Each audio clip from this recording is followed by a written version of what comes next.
Bom dia, boa tarde, boa noite, boa madrugada e dependendo do momento que você estiver assistindo.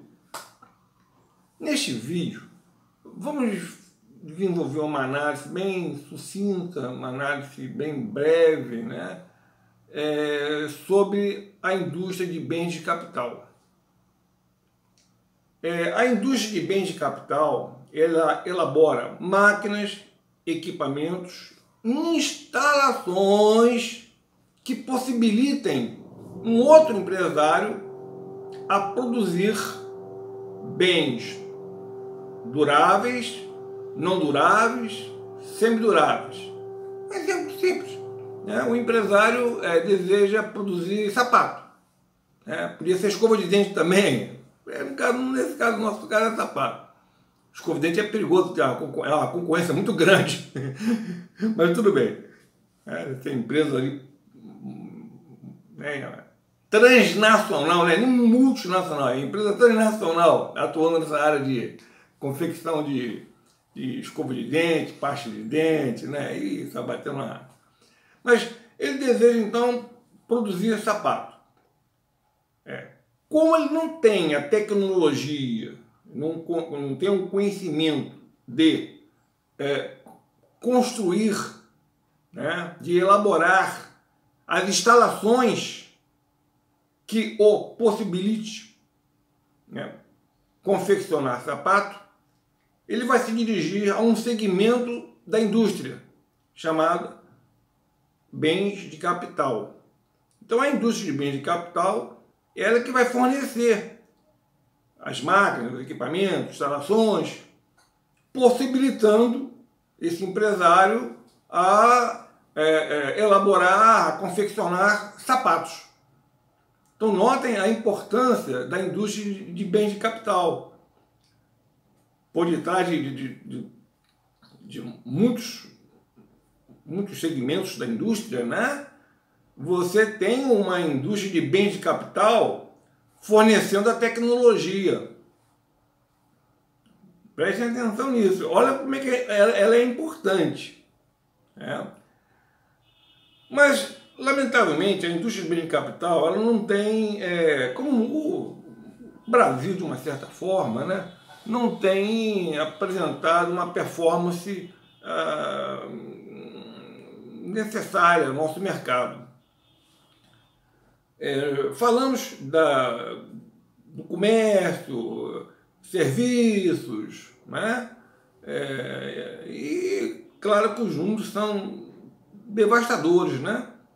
São números bem aviltados, números que geram desemprego e crise, né? Claro, óbvio.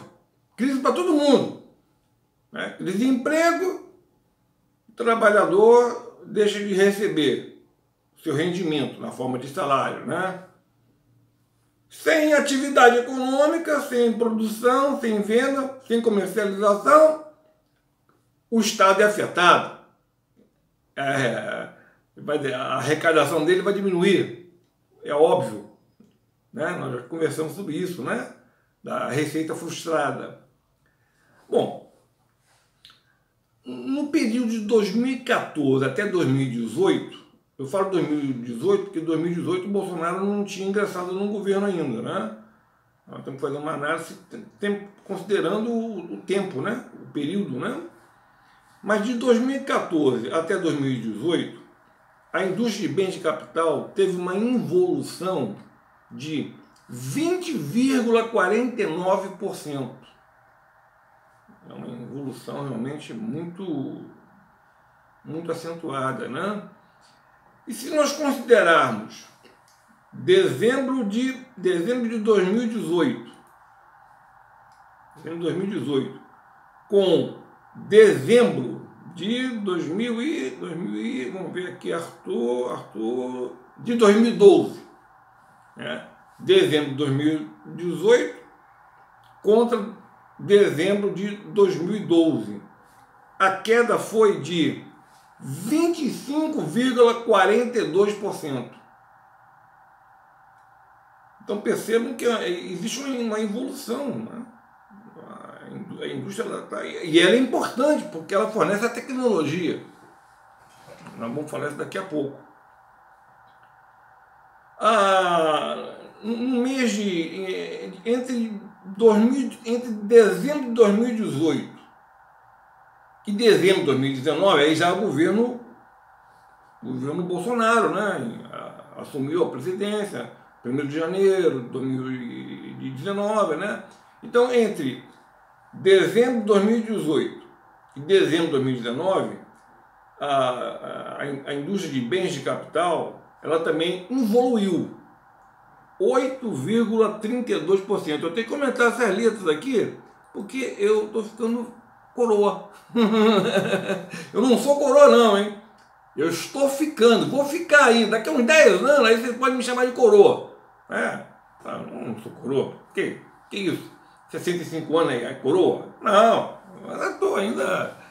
Bom, não estou nada não, deixa pro lado. Então, e durante o ano de 2020, essa queda ela continuou, né? Em dezembro de 2019, em relação a novembro, houve uma queda de 11%, aí em janeiro aumentou 12%, tudo 2020, hein? Em fevereiro de 2020 aumentou 1,17%, março teve uma queda de 15,19%, abril teve uma queda de 41,88%. Em maio, recuperou, aumentou 31%. Mas notem que em março, a queda foi de 15%. Em abril, a queda foi de 41%, né? De um mês para o outro, né? E em maio, houve um acréscimo de 31%. Claro que não dá nem para poder comparar, né, se você comparar março, vamos fazer os cálculos aqui na hora para vocês, ver? Aqui, ó, maio de 2020, maio de 2020, maio de 2020, maio de 2020 e dezembro de 2012, é uma quedazinha pequena, hein? Não fiquem assustados, não, porque é uma queda significativa. 57%. 57% nesse período, né? De maio de 2020 e dezembro de 2012. É uma queda muito substantiva, né? Considerando que desculpe, eu cometi um equívoco. É dezembro de 2011, tá? Eu cometi esse equívoco aqui. 2011, dezembro de 2011, em relação a maio de 2020, a redução foi de 57%, 57,06%, que é uma queda realmente violenta, né? Uma queda muito expressiva, né? Então, isso para a economia é péssimo, porque a indústria de bens de capital, com o avanço tecnológico, né? Que o avanço tecnológico vem da indústria de bens de capital. E o avanço tecnológico, como nós já conversamos algumas vezes, né? Ele é poupador de mão de obra, matéria-prima, capital e de tempo. Você consegue produzir mais, né? Aumenta a sua produção, né, em menor tempo. Ou seja, você tem uma produtividade maior. É o avanço tecnológico que vai propiciar uma maior produtividade àquele ramo, ou seja, mais lucro para o ramo. E, evidentemente, que se o empresário ficar animado, né, aumentando a sua rentabilidade, a sua produtividade, né, o seu lucro esperado, né, existe quando você vai desenvolver uma empresa, né, não só quando vai desenvolver, não, todo ano você estabelece uma meta, né, não, a meta deste ano é ter um lucro de 10. Quando você tem uma tecnologia avançada, você consegue, não é um lucro de 10, mas um lucro de 12, é um lucro de 15 unidades monetárias. Né? Números meramente didáticos, como eu falo, né? Para vocês entenderem.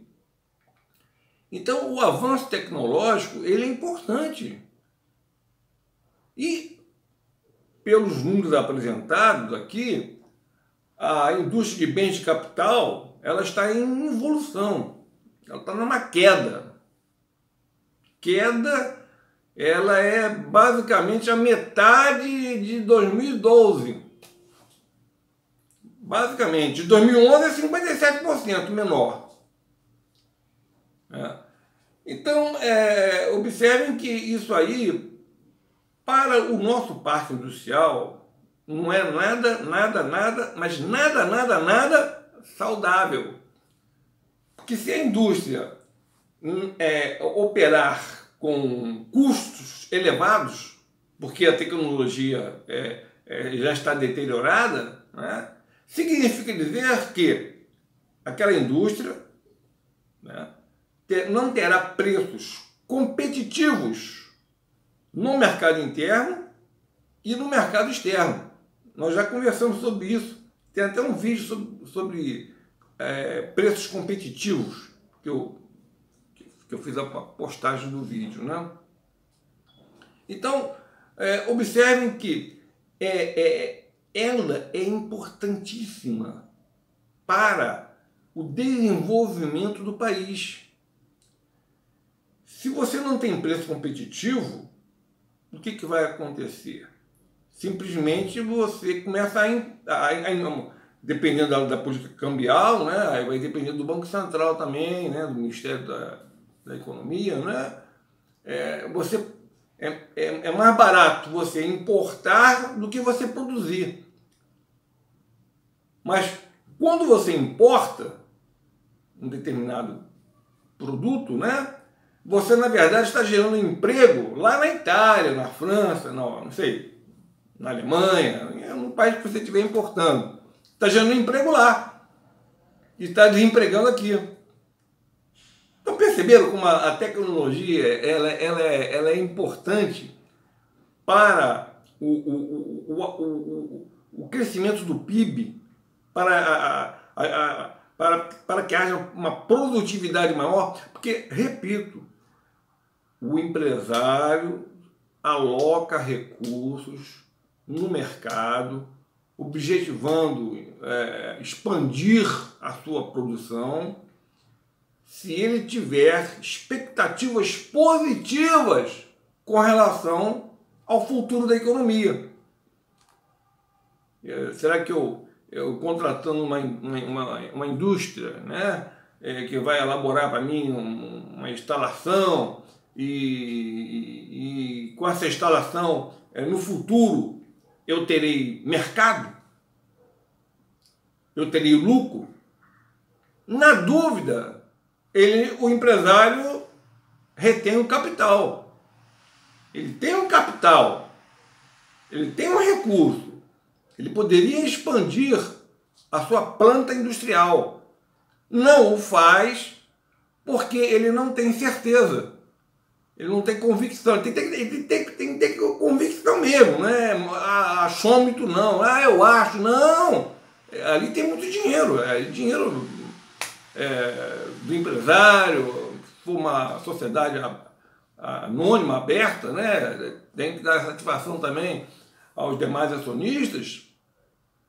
Então, na Assembleia, né? Nós achávamos, Meu amigo,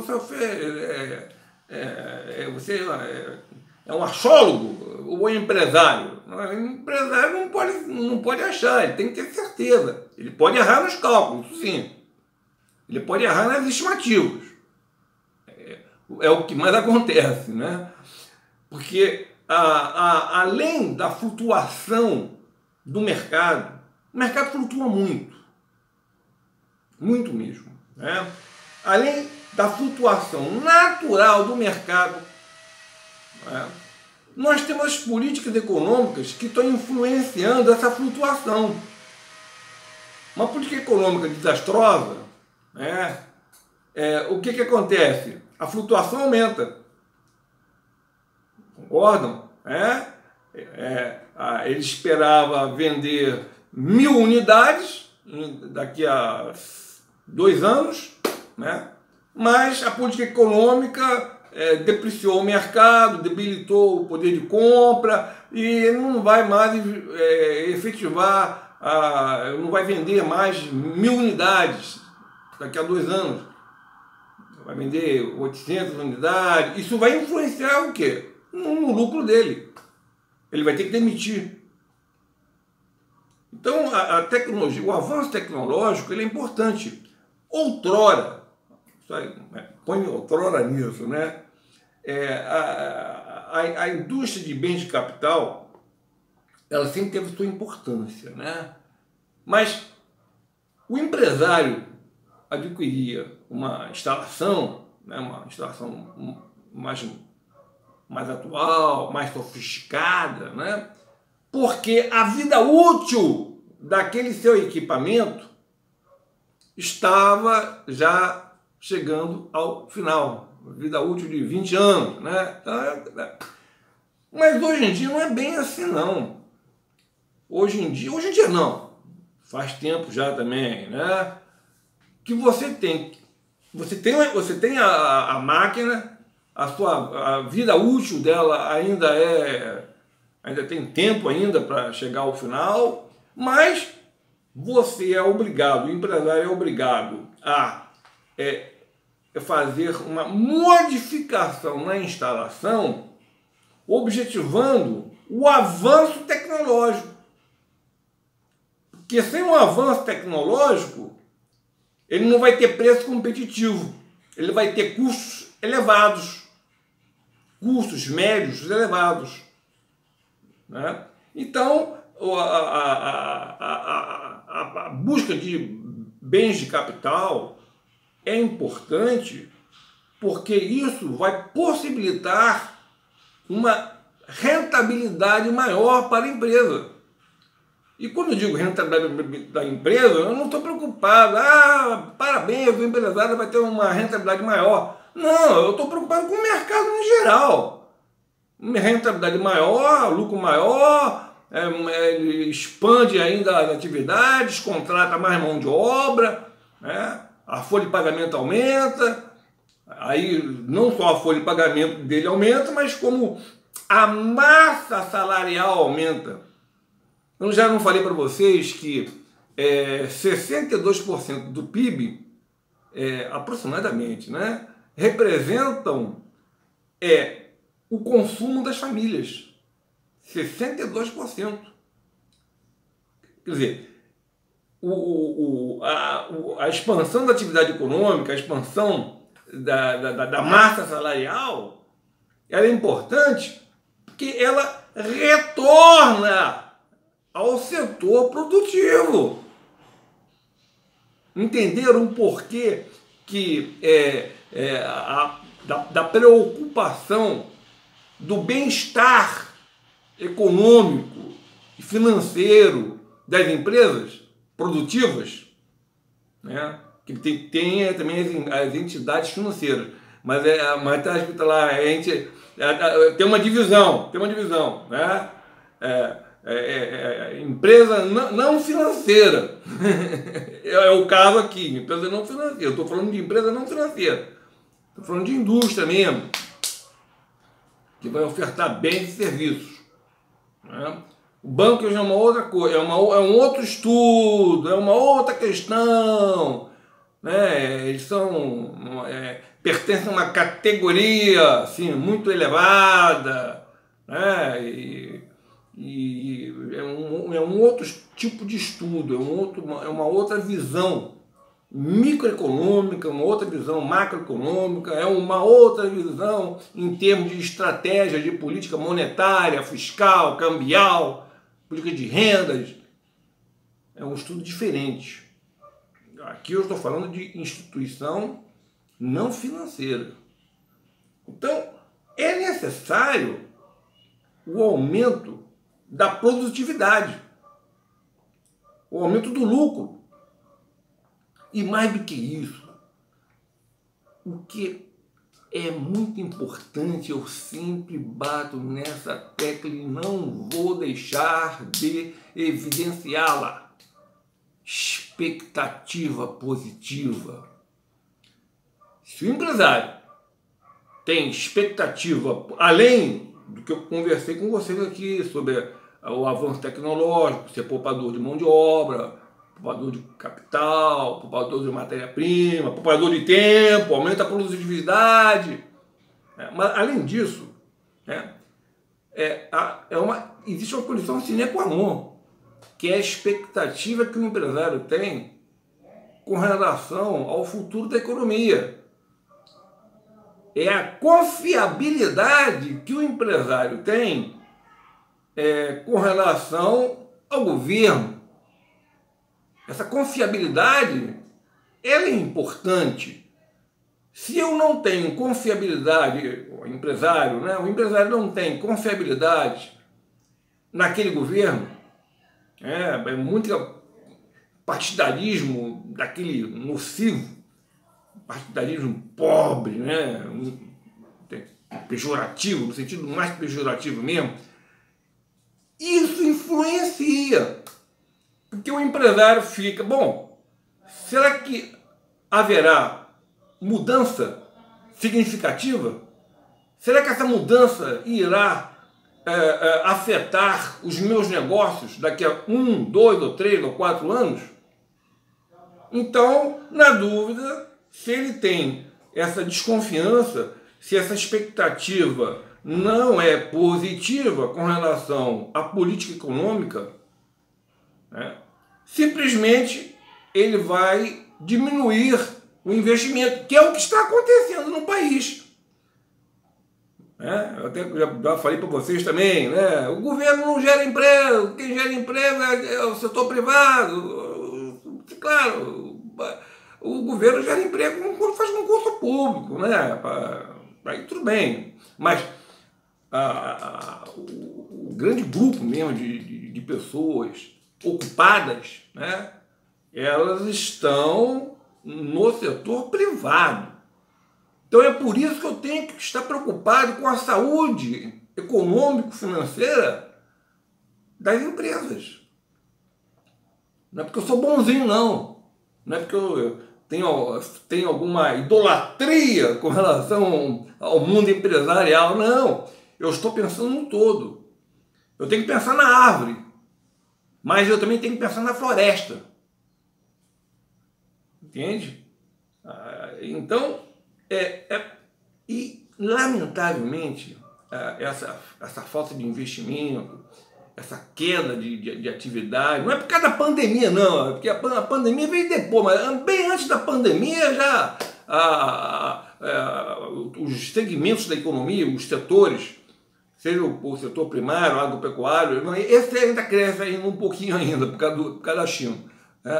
Mas os demais setores, o setor secundário principalmente, e o setor terciário, comércio, eles estão já há algum tempo diminuindo as suas atividades.